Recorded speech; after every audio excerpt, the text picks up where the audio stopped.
Vous savez, quand on scanne un article en promo, on se demande parfois ce qui se cache vraiment derrière, non? Eh bien aujourd'hui, on va justement soulever le capot. On va plonger dans les coulisses d'une opération commerciale qui a cartonné, celle de Market Plus. L'idée, c'est de décortiquer ensemble la stratégie, l'exécution et bien sûr les chiffres qui prouvent que ça a marché. Allez, c'est parti. Alors pour cette analyse, on a une source vraiment pas comme les autres. C'est un vrai support de formation pro qui nous vient d'Educform 31. C'est une chance énorme parce que ça veut dire qu'on a un accès direct aux méthodes utilisées par les pros sur le terrain.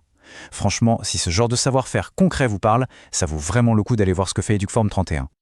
On est bombardé d'offres comme ça tous les jours. Les prix barrés, les lots du style 3 pour 2, les euros qui s'accumulent sur la carte de fidélité. Mais au fond, comment ça marche vraiment? Comment une enseigne se décide pour telle ou telle promo? Qu'est-ce que dit la loi? Et surtout, la grande question, est-ce que c'est rentable au final? C'est exactement à ça qu'on va répondre.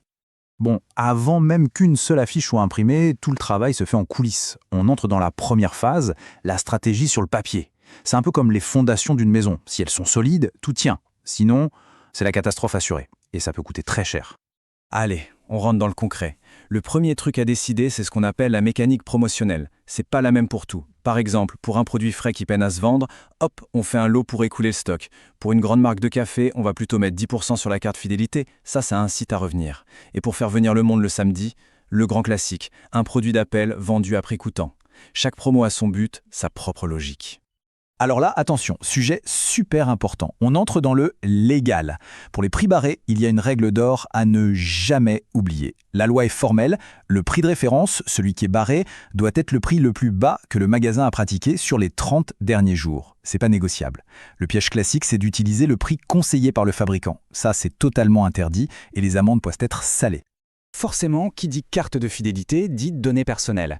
Et là, le fameux RGPD entre en jeu. Et ce n'est pas juste une formalité.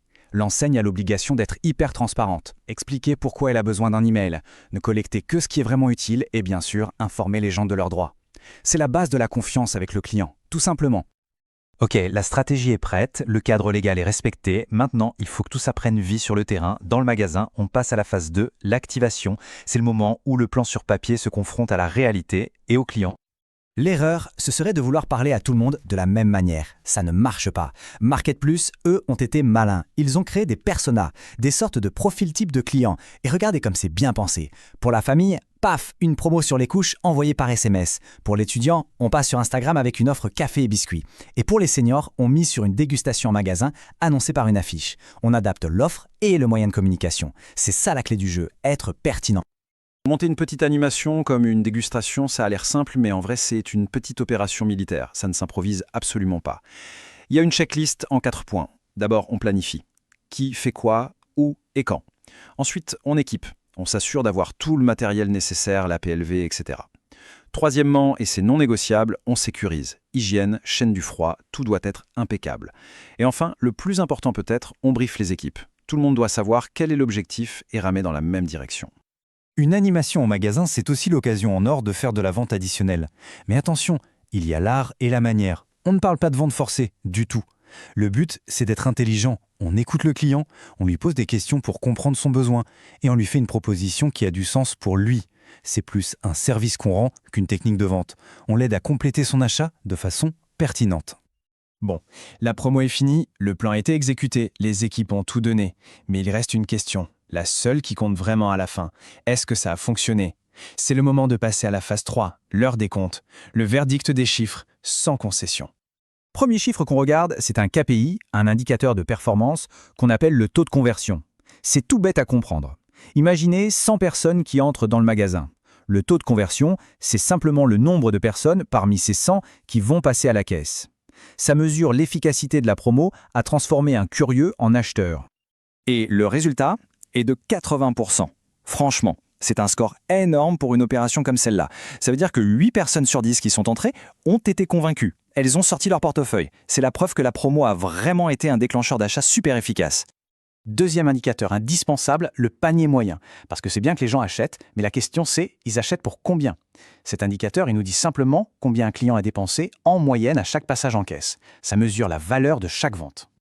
Et là, on est à 27,64 €. C'est un très bon chiffre. Ça montre que les gens ne sont pas juste venus pour le produit en promo, non, ils ont acheté d'autres choses à côté. Les offres étaient donc assez attractives pour les inciter à remplir leur panier. C'est un signe de très bonne santé. Si on met ça sur un graphique, c'est encore plus parlant. Regardez, par rapport à la même période l'an dernier, le chiffre d'affaires a carrément bondi de plus de 10%. 10%! C'est une croissance énorme qui montre bien que l'opération a eu un impact massif sur les ventes globales. Et maintenant, le chiffre final, le juge de paix, le bénéfice net, c'est-à-dire ce qu'il reste vraiment dans la poche une fois qu'on a tout payé, la marchandise, les réductions, les frais. Et il reste 5 769 € et 17 centimes. C'est la preuve ultime. L'opération n'a pas juste brassé de l'air, elle a gagné de l'argent. Elle a été rentable. Point. Au final, qu'est-ce qu'on retient de tout ça? Eh bien, la leçon principale, c'est qu'un simple ticket de caisse, c'est juste la pointe de l'iceberg. Ce qu'on ne voit pas, c'est l'énorme travail de stratégie, de préparation et d'analyse qui se cache en dessous. Si on devait résumer les clés du succès en 3 points, ce serait ça. 1. Une planification en amont super méticuleuse où on pense à tout, y compris au cadre légal. 2. Une exécution sur le terrain qui soit ciblée et bien coordonnée. Et 3. Une analyse des chiffres à la fin, sans concession, pour savoir ce qui a marché et comment faire encore mieux la prochaine fois. Maintenant, avec tout ça en tête, la question est simple. La prochaine fois que vous irez faire vos courses, est-ce que vous regarderez les promos de la même façon? Je parie que non. Vous verrez toute la mécanique cachée derrière une simple étiquette.